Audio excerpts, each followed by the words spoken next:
चलिए तीसरा सेगमेंट साहित्यिक स्रोत शुरू करते हैं। इसको 3 भागों में बांटा जा सकता है, धार्मिक स्रोत, लौकिक स्रोत या धार्मिक साहित्य, लौकिक साहित्य, विदेशी यात्रियों का विवरण। धार्मिक साहित्य में ब्राह्मण ग्रंथ, वेद, उपनिषद, रामायण, सामान्यतया पुराण, स्मृति ग्रंथ, ब्राह्मणोत्तर ग्रंथ जैसे जैन और बौद्ध का ग्रंथ। लौकिक साहित्य में जीवनियाँ, कल्पना प्रधान तथा अन्य साहित्य जो है उसको लिया गया। और विदेशी यात्रियों का विवरण, जिसमें हुएन सांग, फाहियान, इन सब का जो विवरण था, इत्सिंग, इन लोगों ने जो कहा उसको जो है सो लिया गया। वेद भारत के सर्वप्राचीन ग्रंथ हैं जिनका संकलन करता महर्षि कृष्णद्वैपायन वेदव्यास को माना जाता है। वैदिक शब्द वेद से बना है। वेद का शाब्दिक अर्थ होता है ज्ञान। भारतीय परंपरा में वेदों को नित्य एवं अपौरुषेय माना गया है। वेद 4 है, ऋग्वेद, यजुर्वेद, सामवेद एवं अथर्ववेद। इन 4 वेदों को संहिता कहा गया है। ऋग्वेद को सबसे प्राचीन वेद माना जाता है। ऋग का अर्थ छंदों तथा चरणों से युक्त मंत्र होता है। ऋग्वैदिक भारत का आदिवासी क्षेत्र सरस्वती और यमुना नदी के बीच का प्रदेश था। यजुर्वेद में युजस शब्द का अर्थ यज्ञ और बलिदान से होता है। इस संहिता की रचना गद्य और पद्य शैली में की गई है। यजुर्वेद के 2 भाग हैं, कृष्ण यजुर्वेद एवं शुक्ल यजुर्वेद। कृष्ण यजुर्वेद गद्य और पद्य दोनों शैली में लिखी गई है, जबकि शुक्ल यजुर्वेद केवल पद्य शैली में लिखी गई है। शुक्ल यजुर्वेद की संहिताओं को वाजस्नेय भी कहा जाता है, जबकि वाजस्नेय के पुत्र याज्ञवल्क्य इसके दृष्टा हैं। ठीक है,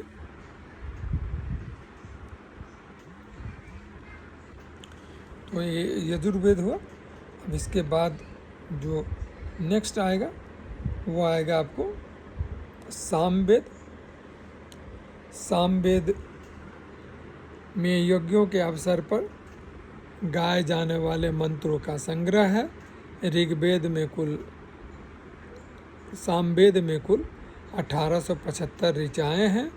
इस वेद को भारतीय संगीत का जनक माना जाता है। सामवेद के प्रथम दृष्टा वेदव्यास के शिष्य जैमिनीय को माना जाता है।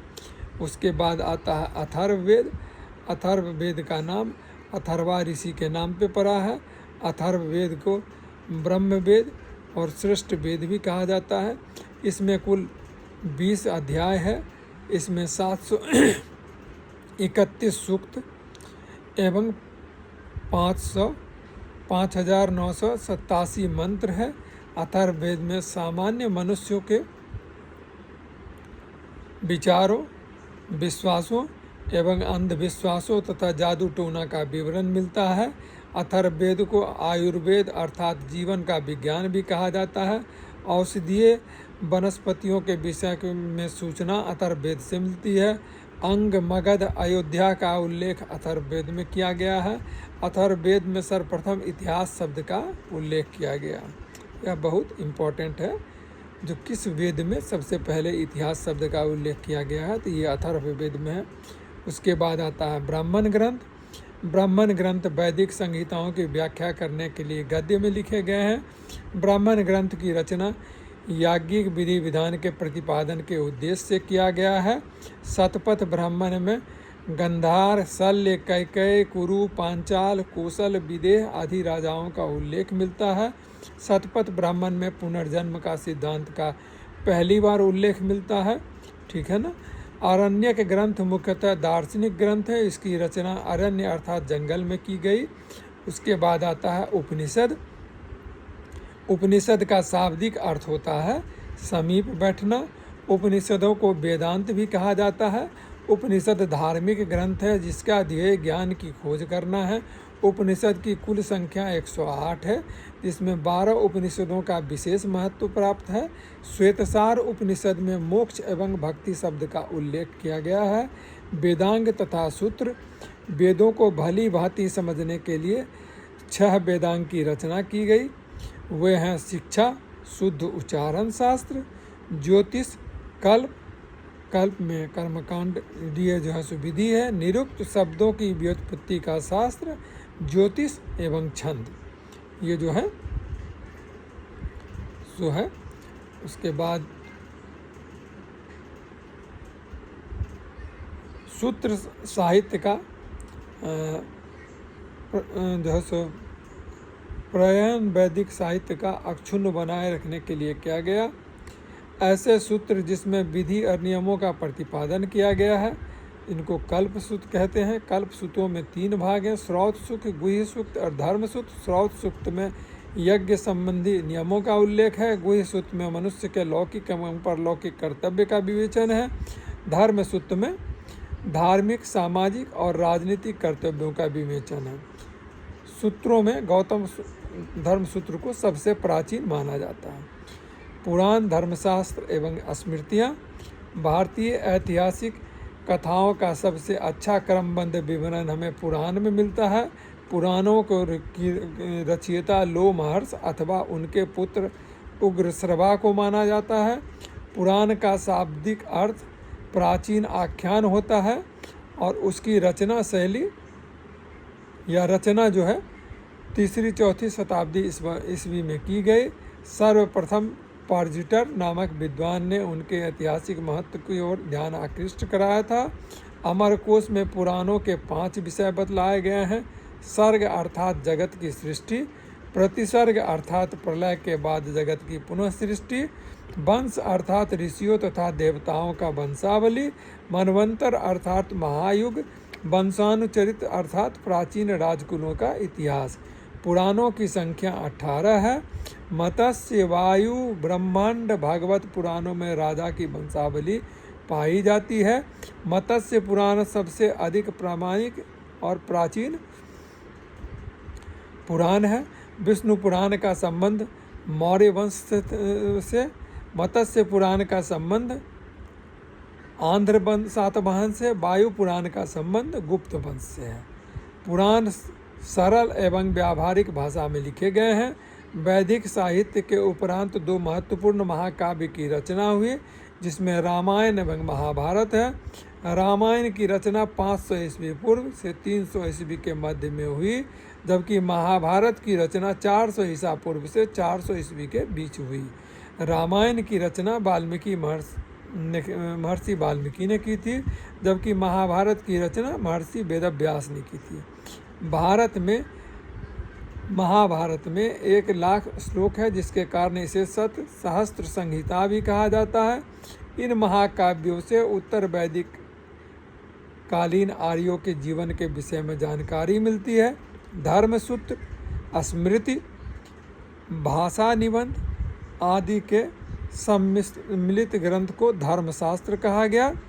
धर्मसूत्र को काल 500 से 200 ईस्वी पूर्व माना गया है। कालांतर में इन्हीं धर्मसूत्रों के से स्मृति ग्रंथों का जो है सो विकास हुआ। ठीक है, ये जो है सो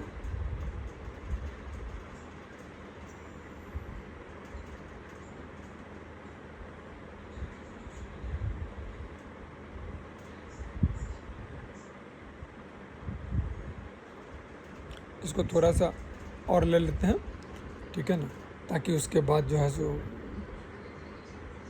धर्मसूत्रों की रचना गद्य में, जबकि स्मृति ग्रंथों की रचना पद्य में की गई।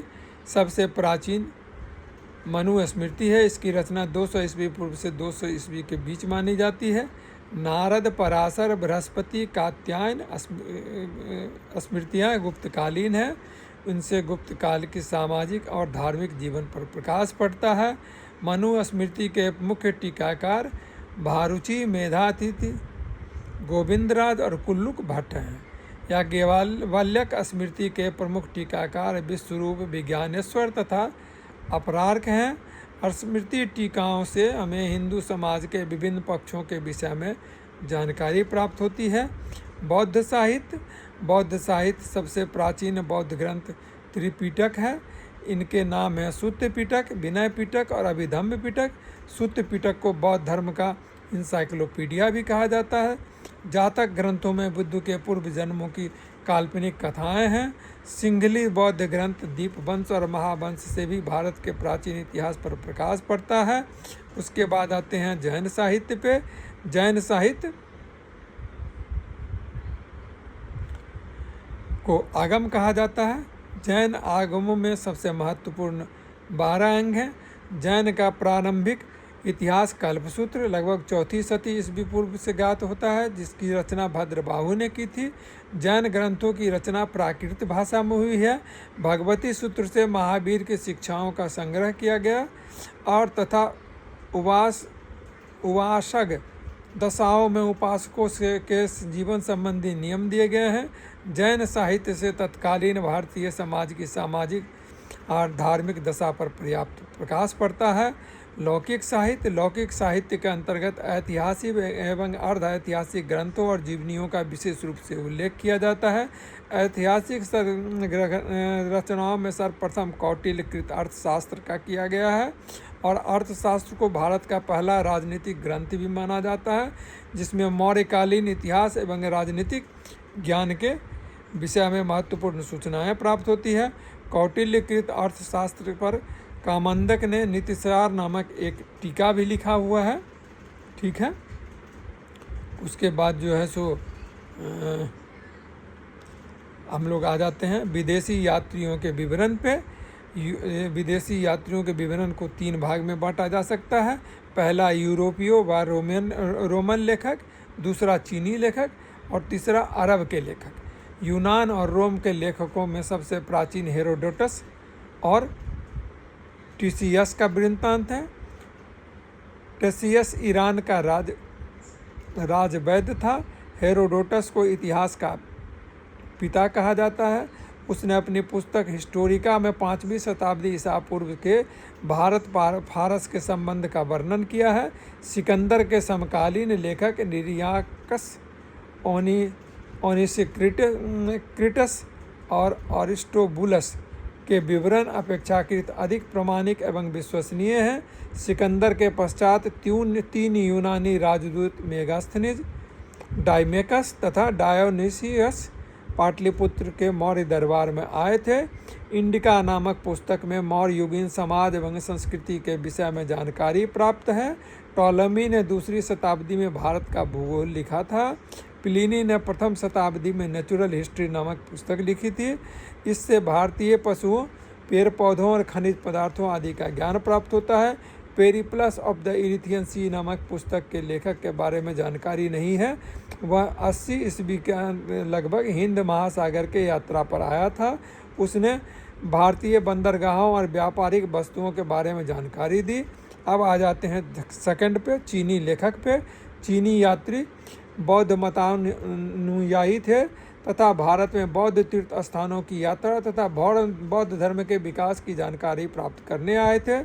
चीनी बौद्ध यात्री भारत को व्युन्तु के नाम से पुकारते थे।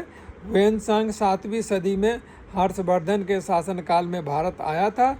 वह 16 वर्षों तक भारत में रहा और 6 वर्षों तक नालंदा विश्वविद्यालय में रहकर शिक्षा ग्रहण किया। वेनसांग का यात्रा वृत्तांत CU की नाम से जाना जाता है, जिसमें 138 देशों का यात्रा विवरण मिलता है। उसके बाद इत्सिंग 7वीं शताब्दी के अंत में भारत आया था। उसने नालंदा और जो है सो विश्वविद्यालय एवं विक्रमशिला विश्वविद्यालय एवं भारतीय वेशभूषा तथा खान पान आदि के विषय में लिखा। उसके बाद मात्स्यायन के विवरण से हर्ष के पूर्वी अभियान के विषय में सूचना मिलती है। चाओजुकुआ चोलों के संदर्भ में सूचना देता है।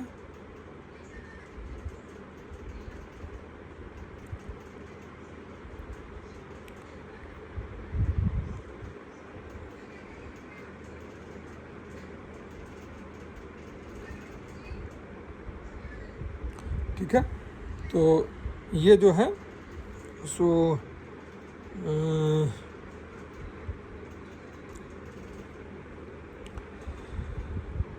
आपका जो था सो sources of Indian history ancient जो था, इसको यहाँ पे समाप्त करते हैं। अब इसके बाद हम लोग शुरू करेंगे नेक्स्ट में प्रागैतिहासिक काल से, ठीक है ना। यहाँ से क्रमवार जो है सो हम लोग जहाँ से इसका अध्ययन करेंगे। Please like, share and subscribe. Thank you very much, ठीक है ना। आपका सब्सक्राइब करना जो है सो काफ़ी प्रोत्साहित करेगा। आप लोग कृपया जो है उसको करें। धन्यवाद। Thank you very much and good night.